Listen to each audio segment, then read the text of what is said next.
आज हम लोग कक्षा 6वीं के सामान्य विज्ञान में 5वां पाठ देखने वाले हैं।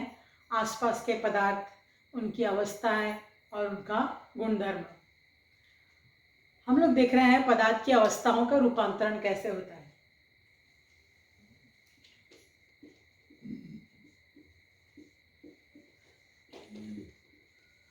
आप लोग को मालूम है पदार्थ की अवस्थाएं कितनी होती है? 3 होती है ना। ठोस अवस्था, द्रव अवस्था और गैस अवस्था। आपने मोमबत्ती गर्म की है कभी? मोमबत्ती गर्म की है तो मोमबत्ती किस अवस्था में रहती है? ठोस अवस्था में। जब हम मोमबत्ती को गर्म करते हैं तो वो पिघलती है, मतलब द्रव में बदलती है। फिर उसको फूंक मार देते हैं तो देखो उसमें से थोड़ा सा धुआं टाइप निकलता है, वो हो गई गैस अवस्था। हम लोग दिवाली के समय देखो मोमबत्ती का दिया लाते हैं तो दिया पूरा पिघल के देखो पूरा द्रव बन जाता है ना। और उसको यदि हम लोग फूंक देंगे तो वो गैस अवस्था में उसका थोड़ा सा धुआं उठते दिखता है। तो पदार्थ की 3 अवस्था होती है, ठोस, द्रव और गैस। जैसे बर्फ का देख सकते हैं, पानी का देख सकते हैं। पानी है बर्फ, जो बर्फ जो है ये ठोस अवस्था होती है। जैसे ही उसको गर्म करते हैं तो पानी बदलता है, फिर पानी को गर्म करते हैं तो भाप बनता है। तो यानी पदार्थ की 3 अवस्था होती है। तो जब पदार्थ एक अवस्था से परिवर्तित होकर दूसरे अवस्था में जाता है तो उसको क्या कहते हैं? पदार्थ का रूपांतरण। देखो परिभाषा मैंने लिखी है, जब पदार्थ की एक अवस्था परिवर्तित होकर दूसरी अवस्था आती है तो इस क्रिया को पदार्थ का रूपांतरण कहते हैं। आपको मालूम है किसी भी ठोस को गर्म करेंगे यानी ऊष्मा देंगे तो वो किस में परिवर्तित होता है? द्रव में रूपांतरित होता है। द्रव को ऊष्मा देंगे तो वह गैस में रूपांतरित होता है। यानी जब पदार्थ एक अवस्था से दूसरे अवस्था में परिवर्तित होकर दूसरी अवस्था बनाते हैं तो इस क्रिया को पदार्थ का क्या कहते हैं? रूपांतरण कहते हैं। आप लोग ने अपने घर के आसपास बहुत सारे पदार्थ देखे होंगे, जैसे स्पिरिट देखा होगा। स्पिरिट जो नेल पॉलिश साफ करते हैं या डॉक्टर आपको इंजेक्शन लगाता है उस समय देखो एक दवाई लगाता है, वो स्पिरिट होता है।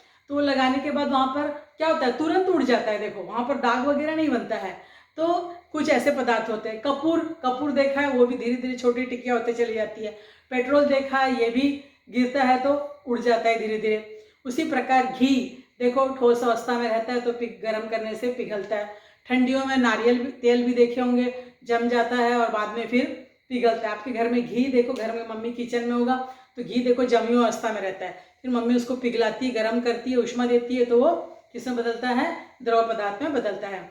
मतलब प्रत्येक पदार्थ को ऊष्मा देने पर उसकी अवस्थाओं में क्या होता है? रूपांतरण होता है। हमारे आसपास ऐसे ही ठोस, द्रव और गैस ये पदार्थ है। तो ठोस को ऊष्मा देते हैं तो द्रव में बदलता है, द्रव को ऊष्मा देते हैं तो वह गैस में बदलता है। इसकी उल्टी क्रिया भी होती है। गैस को यदि ठंडा करते हैं, समझो पानी का वाष्प ले लो, वाष्प को ठंडा करते हैं तो किसे बदलता है? पानी बदलता है। फिर द्रव को ठंडा करते हैं तो वह ठोस में बदलता है। यानी पानी को ठंडा करते हैं, फ्रिज में रख देते हैं तो किसे बदल जाता है? बर्फ में बदल जाता है। तो ऊष्मा देने पर ऐसे अवस्था में परिवर्तित होता है, ठोस का द्रव में, द्रव का गैस में। और वैसे ही ठंडा करने पर यानी ऊष्मा निकालने पर जो है गैस को यानी पानी की वाष्प को, आपने देखा होगा खाना बनाते समय मम्मी के थाली के ऊपर देखो भाप जमा होती है, फिर जब वो थाली हटाता है देखो उसके ऊपर पानी दिखाई देता है। तो वाष्प का रूपांतरण पानी में हो गया यानी द्रव में हो गया। फिर द्रव का रूपांतरण ठोस में, यानी पानी को हम लोग यदि फ्रिज में रख देते हैं तो बर्फ में बदल जाता है। अब हम लोग ठोस, द्रव और गैस इन तीनों में क्या देखते हैं? अंतर देखते हैं।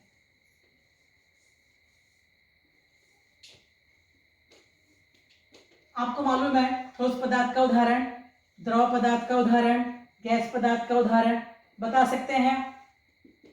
ठोस पदार्थ कौन कौन से होते हैं? सबसे पहले उदाहरण से देखते हैं हम लोग। लोहे का कोई भी टुकड़ा हो, कील हो, क्या हो जाएगा? लोहे का टुकड़ा। शक्कर, नमक, गोटी, पत्थर, ये सब क्या है? ठोस है। द्रव देखिए तो दूध,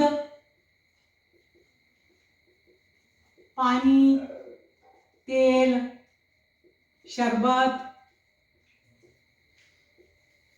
तेल कोई भी है ना, पेट्रोल, डीजल, ये सब क्या है? द्रव के उदाहरण है। उसी प्रकार गैस, गैस के उदाहरण में क्या हो जाएगा? ऑक्सीजन गैस, नाइट्रोजन, हाइड्रोजन, हवा,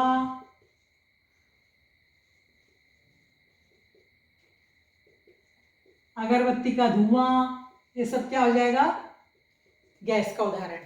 तो ये पहला अंतर हो गया। दूसरा अंतर, अभी देखो कोई पदार्थ कह दिया ना मेरा वस्तु, तो हमारे स्कूल में देखा होगा आपने डस्टर, डस्टर का एक निश्चित आकार होता है। वैसे ही ये कॉपी है, ये पुस्तक है ना, इसका एक निश्चित आकार होता है। तो ठोस पदार्थ का क्या होता है? निश्चित आकार होता है। ये वस्तु अभी ठोस है तो इसका क्या है? निश्चित आकार होता है। तो पहला ठोस का अंतर क्या हो जाएगा कि ठोस का निश्चित आकार होता है।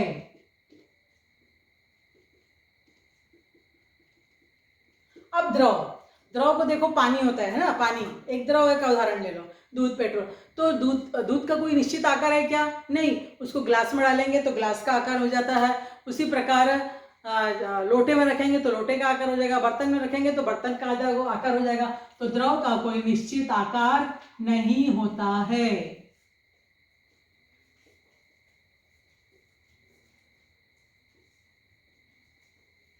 उसी प्रकार गैस, अभी समझो मैंने अगरबत्ती जलाई, अगरबत्ती का धुआं उठ के इधर से उधर तक चला गया, या कोई सेंट लगा के देखो जाता है, तो हम लोग को बाहर सुगंध, हम लोग घर के अंदर बैठे हैं तो बाहर से हम लोग को स्मेल आ जाती है उसकी। मतलब गैस का भी कोई निश्चित आकार नहीं होता है। ऑक्सीजन का कोई आकार दिखता है क्या हम लोगों को? नाइट्रोजन का या हवा का कोई आकार है क्या? निश्चित आकार नहीं होता। दूसरा अंतर हो गया। तीसरा, अब आयतन देखते हैं, उसका वजन। अब ये कॉपी है तो इसका क्या है? निश्चित क्या होता है? आयतन होता है ना। इतनी जगह ये घेरती है। इस कॉपी को यदि मैं यहाँ रखती हूँ तो इतनी जगह घेरेगी। हम लोग बैग में रखते हैं कॉपी को तो उतनी जगह घेरती है।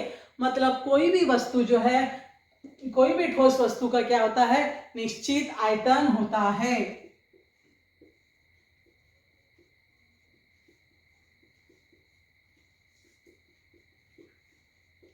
अब पानी है, हम लोग 1 लीटर पानी लिए, तो 1 लीटर पानी है तो चाहे उसको लोटे में डालोगे तो भी 1 लीटर रहेगा, पतीले में डालोगे तो भी 1 लीटर रहेगा। मतलब पानी का भी जो है निश्चित आयतन होता है। निश्चित आयतन होता है पानी का भी, मतलब द्रव पदार्थ का भी निश्चित आयतन होता है। चाहे दूध है, पानी है, पेट्रोल है, सब 1 लीटर है तो 1 लीटर ही रहेगा, चाहे किसी भी पदार्थ में डालो। भले उसका आकार निश्चित नहीं है लेकिन आयतन निश्चित ही होता है। उसी प्रकार गैस का आयतन, अभी गैस देखो, सिलेंडर में डाल रहे हैं हम लोग, हाँ, फिर उसको यदि खोल देते हैं तो उसका कोई निश्चित आयतन नहीं होता है। क्यों? क्योंकि उसका दाब हम लोग कम अधिक करके उसको क्या कर सकते हैं? उसका आयतन कम अधिक किया सकता है। इसलिए गैस का निश्चित आयतन नहीं होता है। यदि आपको अंतर पूछा गया, अंतर 3 में नहीं पूछता है, 2 में पूछता है, या तो ठोस और द्रव में पूछेगा या ठोस के साथ गैस में पूछेगा, तो बता सकते हैं आप लोग, उदाहरण भी मालूम हो गया आपको, अंतर बताओ भी मालूम हो गया। तो इस प्रकार आपने देखा क्या कि पदार्थ का रूपांतरण कैसे होता है। पदार्थ का एक निश्चित आकार होता है, पदार्थ को ऊष्मा देने पर ठोस द्रव गैस में बदलता है, ठंडा करने पर फिर गैस का द्रव में, द्रव से ठोस में रूपांतरण होता है। फिर ठोस द्रव गैस के हम लोगों ने अंतर देखे और उदाहरण देखे। यानी किसी भी ऊष्मा परिवर्तन में ठोस को ऊष्मा देने पर वह किसमें बदलती है? द्रव में। द्रव को ऊष्मा देने पर गैस में, गैस को ठंडा करने पर द्रव में, और द्रव को ठंडा करने पर ठोस में रूपांतरित होता है। यानी ऊष्मा, कोई भी पदार्थ को यदि हम लोग ऊष्मा देते हैं तो उसके पदार्थ में क्या होता है? अंतर होता है। ठोस से द्रव में, द्रव से गैस में, और फिर गैस को हम लोग ठंडा करते हैं तो गैस को ठंडा करने पर वो किसमें बदलता है? यानी ऊष्मा कम, ठंडा करना मतलब ऊष्मा कम करना। तो ऊष्मा कम करने पर गैस को, ऊष्मा कम करने पर या ठंडा करने पर द्रव में, और द्रव को ठंडा करने पर किसमें बदलता है? ठोस में रूपांतरित हो जाता है। तो इस प्रकार हमने पदार्थ की अवस्थाएं देखी। अब हम लोग देखेंगे कि इस पदार्थ का तापमान कैसे नापते हैं, किससे नापते हैं, उसके बारे में हम लोग अगले वीडियो में जानकारी प्राप्त करेंगे।